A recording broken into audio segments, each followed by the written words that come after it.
Chilling tales for dark nights.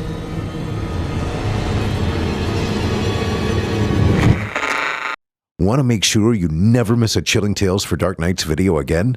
Be sure to subscribe and hit that bell to turn on notifications. The following interactive performance is a first-round entry in Chilling Tales for Dark Nights' 4th annual Evil Idol voice acting competition. And you, listener, get to help decide who advances to round 2. Voting is simple. Following the performance, simply click the thumbs up icon on this video if you'd like this contestant to move forward, or the thumbs down if you'd like to see them be eliminated. Voting on this entry will conclude 1 week after the date of its posting. Thank you, and good luck to all of our contestants. Hello, my name is Raymond Dawes. This recording is a part of my last will and testament. It is intended for whomever takes possession of this house at 12874 North Pryor Road. After setting aside some money for family and other concerns, I should have approximately $300,000 left to my name, give or take, depending on how much longer I live. That should be about 3 times the appraised value of the house, and it will be given to you once you have rendered certain services. The law firm of Little & Dobbs in town will have documents confirming this arrangement, as well as the rest of my will. I need you to understand how important it is that this request is honored and executed faithfully, so I am going to explain some things. I am now 52 years old. I have never been what you would call a people person. It's not that I dislike other people for the most part. I just can't identify very easily. As a kid, I didn't get excited about the same things as other kids. I didn't have fun the same way that they did. And even still, as an adult, I still don't understand why people care about most of the things that people care about. I get annoyed with small talk, which makes me come off mean or grumpy. I've always been kind of a grumpy old man, even before I started getting old. But like any grumpy old man, I also get lonely if everybody does what I ask them to do and leaves me alone. But I have always been comfortable with ghosts. There was never a time when I didn't believe. I don't have any particular beliefs about God or Satan, but when it comes to ghosts, no question. I was always catching glimpses of them or hearing them just around a corner. I liked to think that it was my faith that allowed me to perceive them when other people didn't, but now I think that was probably just delusion. I think everyone catches a glimpse from time to time, but non-believers explain them away, or they ignore them and forget, but not me. Having the opportunity to witness the dead, and to at least try to interact with them, has been my favorite part of being alive. And that is where this house comes in. Once I hit middle age and made some money, I also started to give up on the traditional family life. As you may have guessed, I was not good at dating. So eventually I started looking for a house just for me. Before long, a realtor led me here, and I loved it. I loved all the things that would have turned most people off about it. I loved how it's out in the middle of nowhere, and I loved how it hadn't been lived in for decades, since the last resident died during World War II. But it was well built, so it was still in good condition, but there was a thick layer of dust and cobwebs everywhere. It was fantastic. But the best part about the place was Mary. She was the woman who had died here, and the place resonated with her. I felt it immediately. It amazed me with how consistent it was. Spirits are usually fleeting. They're gone almost before you know they're there, but with her, in this place, it was not like that at all. Even when I couldn't see or hear any sign of her, it was like the house itself was somehow content. I started researching her life, and I was fascinated. She was a young woman who got married to her high school sweetheart, as so many did back then, a man named Bill, and they were happy. He took the lead in building this house for her, and it turned out he had a knack for it. They were married for 8 months, and then he was called to the war. Not long afterwards, she died, unexpectedly, in her sleep. They found a letter of his in her hands. And in a strange way, it worked out, because only 2 weeks later, before he could possibly have gotten the news, Bill was in a ship that was completely destroyed. He died instantly. And so, in a way, they died of one mind. They both believed that the best was still to come. They just had to hold on a little while longer, and everything would be right. That's the best feeling. When something great is coming and all you have to do is wait for it. You know, once it arrives, you start to find the flaws in it, and you get irritated or bored with it, and you take it for granted. But when it's on its way, it's still this perfect thing. And that is how she felt when she died. And then time stopped for her. And all this time later, she still felt that way. The house still felt that way. Sometimes I saw her being a little somber, as one can be when the person you love is away, but for the most part, she was content, reading a book or looking out the window, content just to be waiting for him.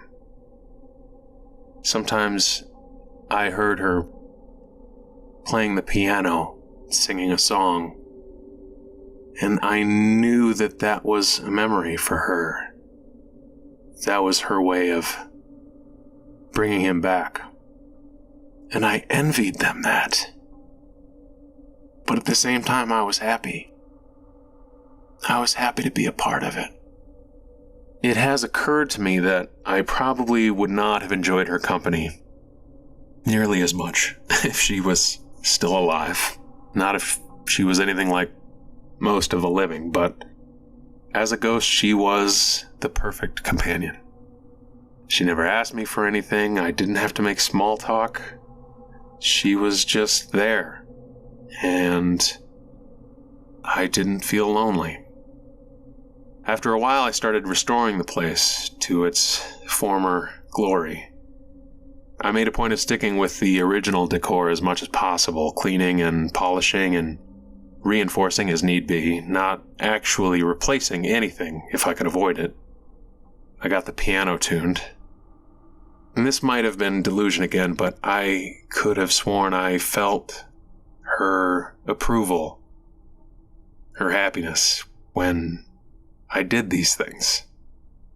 In all honesty, it was the best relationship someone like me could hope for.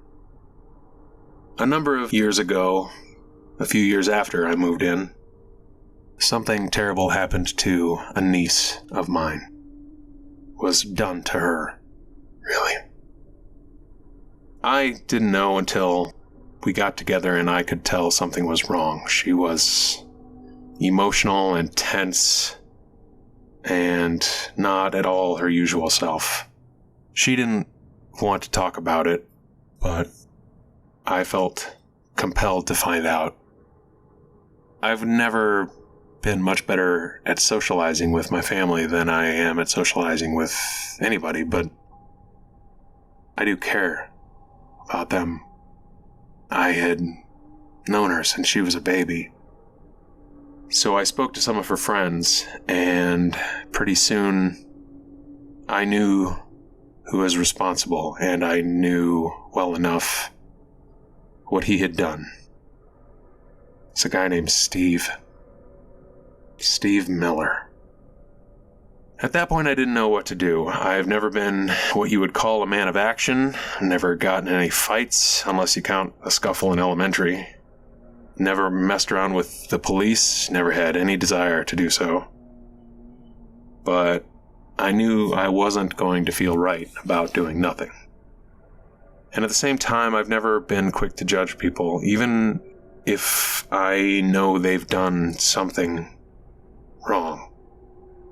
I know decent people hurt each other sometimes, and regret it enough not to do it again. I know a schizophrenic can break from reality hard enough to kill his best friend. Alcoholics can do things that would shame them forever, except they don't even remember. Given what I knew Steve had done, it seemed unlikely that he would be repentant, but I needed to know. So I found out where he liked to hang out. I spent a little time brushing up on my small talk. I dressed myself down a little bit to fit the hole-in-the-wall bar scene, and I went fishing. In retrospect, that seems pretty stupid. Like, there were many possible bad endings. But somehow it actually worked.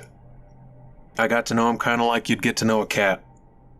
I sat down a couple of seats away, I ordered a beer, and then I just sat there and pretended to watch the game and waited for him to make the first move. Eventually he said something stupid, so I replied with something stupid, and we were off. After a few beers, we were sitting side by side, and I was comfortable enough to tell my stories. I had made up a couple of fake exploits that were basically about me being a piece of shit to women. I made them vague enough to not be disprovable, but with a few specific details to make them convincing. The idea was to see how he would react to someone bragging about stuff like that, and he did not disappoint.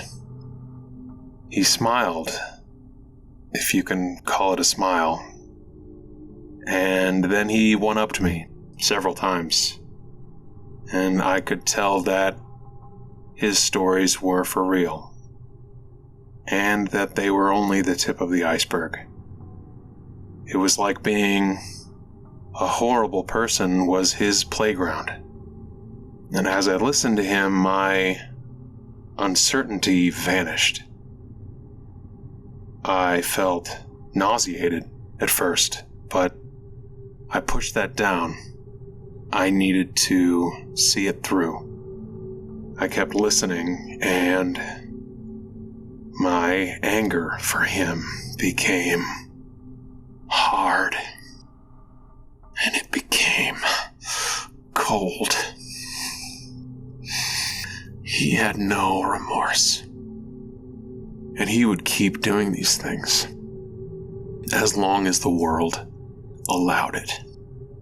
I realized my facade was beginning to crack, and I wasn't ready for that, so I made an excuse and I said goodnight. As I drove home, I knew that I was going to murder him. I would guess that a lot of people who know me or who think they know me would be shocked by that, but the truth is I had no qualms about it at all. My only real concern was being caught, and I was certain I had the perfect place for making sure that did not happen. In less than a week, I was ready. I had met him one more time in the intervening days just to make sure of his contact information and bait the hook, tell him I was going to throw a party. I was wary about it, not only because it felt horrible to be in his vicinity, but also I was worried someone might recognize me. A worst case scenario that it might get back to my niece somehow. But it seems my years of being a recluse paid off in that regard. No one seemed to recognize me. So the day came. I had a hole dug in my backyard and a tarp laid across my kitchen floor, along with some fresh paint and a few tools left out to make it seem natural. And then I called Steve and told him I was holding the party that night and invited him out to have a few drinks beforehand and help me set some things up to impress the girls. I don't have to impress girls, he said, but followed me out anyway. When we got to my place, I invited him in, and he followed me into the kitchen. I got him a beer in the fridge, and he took a drink from it. And then I pulled the .22 out of my waistband, and I shot him twice in the chest. At first, he only registered shock. I told him, "This is for what you did to my niece." And then he turned to rage. He threw the can aside and he rushed me. His hands were around my throat and he shoved me against the fridge. And I brought the gun directly against his chest and I shot him again. He's not a small man. And the rage made him so strong. For a moment, I thought he might make me pass out, but then the trauma and the blood loss were too much, and his hands went loose. He staggered in front of me, tried to breathe, coughed blood up in my face, and I just stood there, catching my breath, and waiting and watching as he died. He hit the floor, but his expression did not change. I kept expecting him to become fearful, as it became clear to him that he was dying, but he never did. He glared at me from the floor. He clenched his hands, spit up blood, trying to curse me and raging, flailing at my feet. After a long time, he went still. It seemed like it had all worked out as well as I could hope. I wrapped up his body in the tarp, along with my bloody clothes. I listened for anyone coming down the gravel road just in case, and dragged him out to the hole and threw him in and put the loose dirt back on top. Then I put on some workout clothes, drove his car into Wilson's Lake, and I jogged back. I didn't see another soul the whole time. I cleaned the kitchen late into the night. The tarp had helped, but murder is very messy. I kept finding more splotches. Then after midnight, I heard her footsteps again, but not like before. They were running frantically, like she was terrified. And then I heard him, his footsteps, plodding, deliberate, heavier with each step, following her. And then there was this piercing sob. And then it was quiet. And I stood there in the kitchen, covered in a cold sweat, just frozen. When I broke out of it, I went upstairs, but of course there was nothing. Nothing to see or hear, just a feeling. It was a presence, but it was not what I was used to. It was bad. It was real bad. I did not sleep at all that night.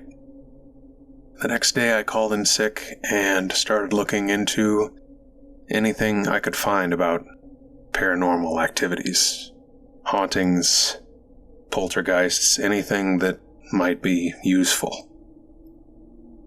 What had been an idle hobby became full-time, fervent study. I quickly dug up Steve's body, chained some dumbbells to him, and threw him into the lake next to his car. But when I got back to the house, I knew that the damage was not undone. I kept studying, with every free moment. Incantations, rituals of every kind. I looked up exorcists. They're not as easy to find these days, but there are still a few out there. I persuaded a sympathetic priest to come over. I asked him if he was bound to tell police about someone confessing to a crime, and he told me that he was obligated to tell them if someone was planning a crime, but if it was already done, that was a different matter. So in hopes that it would help him, help her, I told him everything.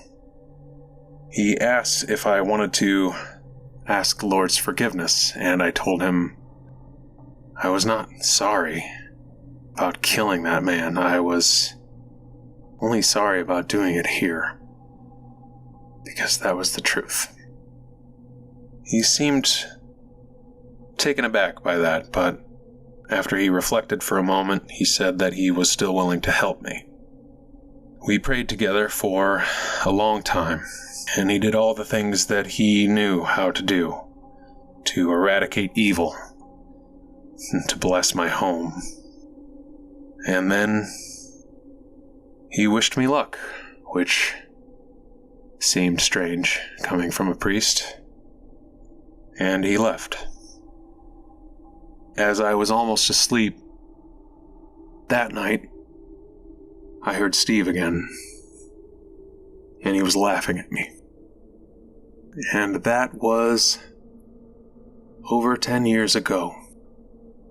And to be blunt, I have made no progress. I used to hope I would see or hear something new from Mary every day. It was the best thing to find her in a new place, doing something that I didn't know she did. It was the best kind of surprise. In the intervening years, I've heard many new things, and they have all been the stuff of nightmares. I have seen her stumbling, naked, and bloody, down the hall. I've heard choking, and crying, and begging. I have felt despair. And all this would be terrible enough, but is so much worse because I know that I am responsible. In my haste to end the suffering that he had brought to the living, I invited a monster into her home, and I have trapped her with it.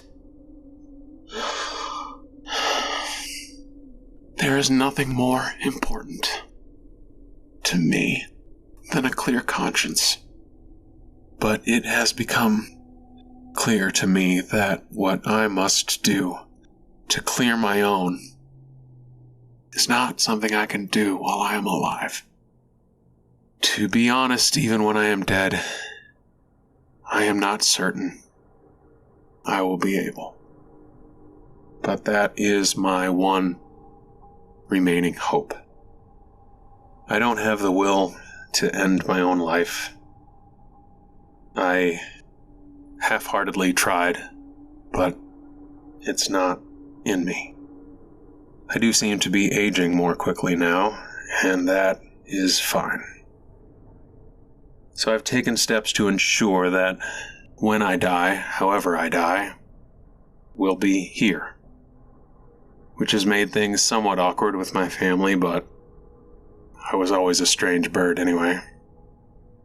So I pray that when I die, I will be able to remain anchored here. And I pray that I will be strong enough to defend her and to restore the peace that I took from her. And this is where you come in. I don't know what state the house will be when you find it.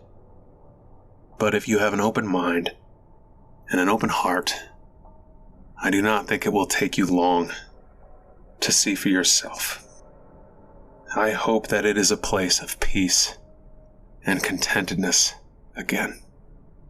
And if so, just take care of it.